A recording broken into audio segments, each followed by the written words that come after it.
we're mainly moose hunters over caribou, since the caribou are now gone from Keno Hill, and the sheep are way too far back to go back and get them. And also we have outfitters that have a right to hunt on their concessions. First Nation people are very spiritual people, and the first thing was respect. Respect, what you take, and only take what you need. So with the moose, you thank the Creator after the moose is down. Thank the Creator for giving that animal's life to help maintain your life, and that's the ritual. And you use it all. You don't leave nothing behind. There's just a pile of poop left, and that's it.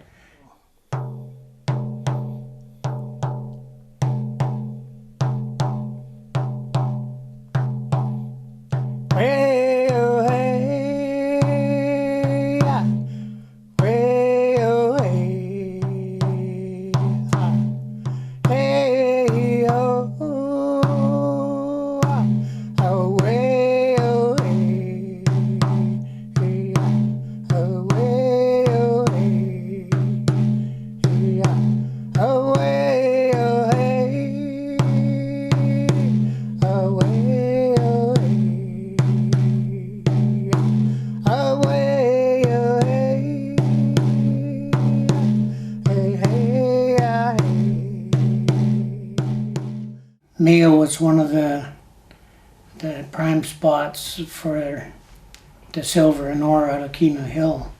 The sacks were piled right up on the front street there, and the boats would come in, and the First Nation people would have a big crew to load the boat, and also cut wood for the steamers, the steamboats. It wasn't until later on, after First Nations were allowed to be with non-Native people, that they were able to get jobs in the mining sector.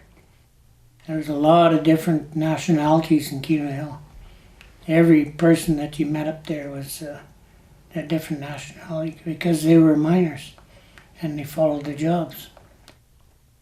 That's when my biological father came up here to work, was in Keno Hill from Alberta, and he brought a lot of friends along with him. But the interaction caused a lot of social problems for the village because of the women and the guys, and the alcohol, introduction of the alcohol, which was devastating.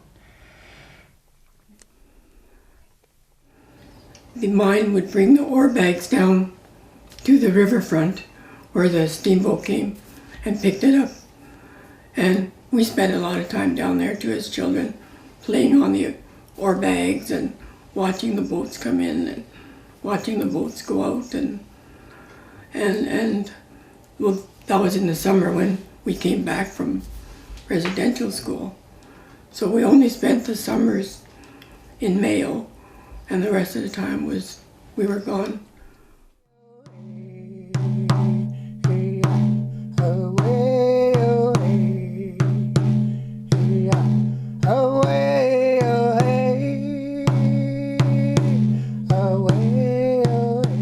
The do's and the don'ts of mining companies is, the do's are you must associate yourself with the First Nations of Yukon in regards to the mining issues. Without that communication values permanently in place as the first part of the process, nothing will happen. And that's part of the process that we've developed. We have documents, good mining practices, and I just can't bring the other ones up top of my head, but there is a process that we need to abide by. The first contact is contact with the governments of First Nations in Yukon, and then we filter it down to the economics, et cetera, et cetera. The proponents that come into our country, we expect to have the CBAs in place, the IBAs in place before any construction happens.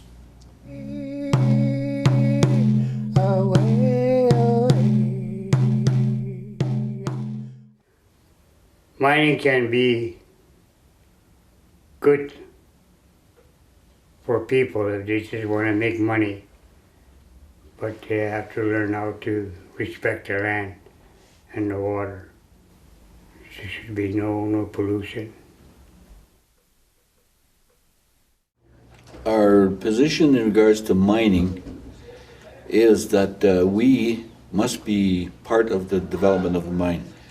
Through our agreements, we agree that the land use planning issue is the pillar of our agreements with Canada, and we will abide by that.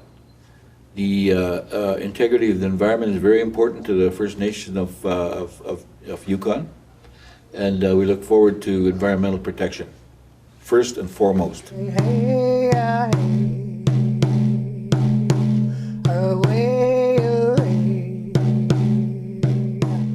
Well, I think mining is essential up here. We need it. We have almost nothing else except the government, the Yukon government, that gives jobs to the people here, and maybe some private businesses, but more or less I think our people depend on the mine. I did make good money and I like to survive. So I can buy stuff for, because I'm also a trapper too. We only work mostly in the summer, so I would try to make as much money as I could, and then buy my skidoo or fix it up, and start building material, logs, getting it ready to build a cabin to haul out. There was a lot of time. The money that I made was I spent it back onto the land to take me back out to the bush so I can build cabins and look after it and set things up.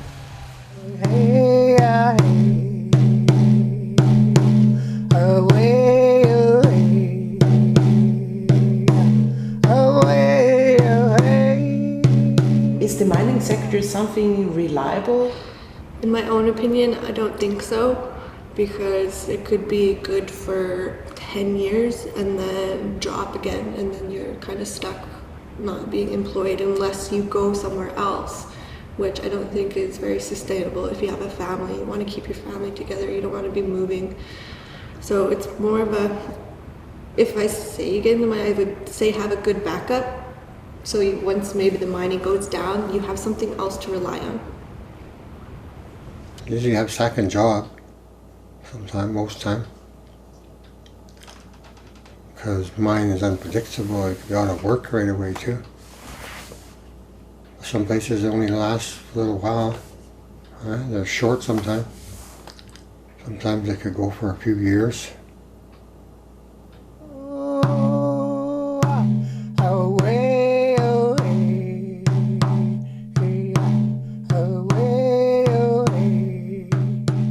Some of the people there just found out that, I don't want to work here. I don't want to go underground. I don't want to do this, So as long as they had a chance at see what opportunities they have, then it was okay. Lots were working in the kitchen and cleaning areas and office areas. And the Aboriginal liaison, I pretty well could go everywhere on the mine site and just check if things were safe for the workers, or if there's complaints, go check them out and whatever else. So.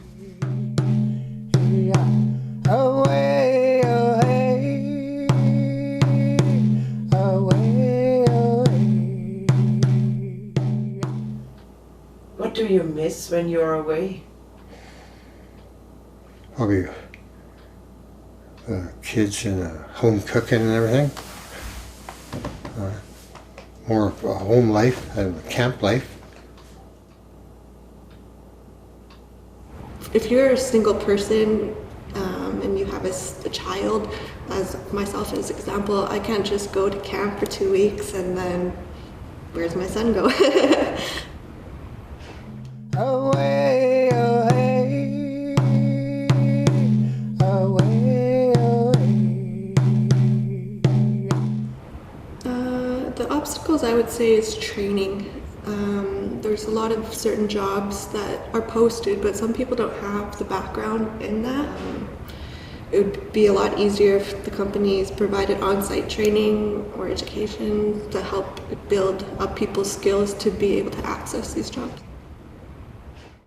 And if you do trades, you just pretty well had to know exactly what you're going into, and apprenticeships, how does that work, all those different steps. I also told every mine, I would like a sheet to show you, this is the type of jobs that are available in my mining. And then if you're interested in one of them, go train for it. And usually they'll give you a list of what jobs that are available in the mine site. There is opportunity for our citizens to get educated. We have an education department. You come in and then apply, and they will pay for schooling and give you living allowance and etc. Away, away, away, away. We need to look at the areas of tourism. We need to look to the areas of agriculture, because we have lands that will sit fallow for years if we don't touch them. And currently we're beginning to educate our children in regards to producing your own foods off the land, and setting up programs in regards to training them and such. But we're not a nation that wants to get filthy rich. We know that there's damaging issues and creating too much money, but we want to be sustainable, and we want to be able to maintain the integrity of the environment, and for our generations to come, our children to enjoy. Absolutely. Away, away, away, away. In 25 years, I hope that our government is very self-sustaining and that our people are very self-reliant, and that my son he'll be 27, and that he can provide for his mom and be able to go on the land and know all the traditional skills like how to hunt, how to get wood, or knowing the stories of the land. And that in my reality, I would love in 25 years that he be the generation where we have revived our language and that he could speak it then.